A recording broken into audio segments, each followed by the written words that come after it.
બોડેલી લાઈવમાં આપનું સ્વાગત છે। કવાંટ રેડધા 13 કિલોમીટરનો રોડ ખરાબ હોવાને કારણે અહીં ખૂબ જ ખાડા પડી ગયા છે। ઉબડ ખાબડ રસ્તો છે, કીચડવાળો રસ્તો છે। નવાલજા ગામમાં સતત ચોથી વાર રસ્તો ખરાબ હોવાને કારણે ગાડી રસ્તા પરથી નીચે ઉતરી ગઈ હતી, ફસાઈ ગઈ હતી। આપણે જોઈ શકીએ છીએ આ ફસાઈ ગયેલી ગાડી જેને ત્યાંથી મશીનરી વડે એટલે કે હાઇડ્રા ક્રેન વડે તે હટાવવામાં આવી હતી। જેસીબીથી ગાડી કાઢવાનો પ્રયત્ન કરવામાં સ્થાનિક લોકોએ તેમાં સફળતા મળી ન હતી। તંત્ર સામે હાલ ખાડા પૂરવાની માંગણી કરવામાં આવી છે, પરંતુ અત્યાર સુધી કોઈ પગલાં લેવાયા નથી।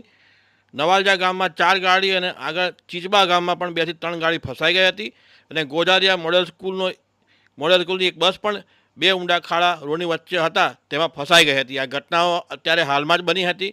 આપણે જોઈ શકીએ જેસીબી મશીન છે આ ટ્રકને ફસાયેલી બહાર કાઢી હતી।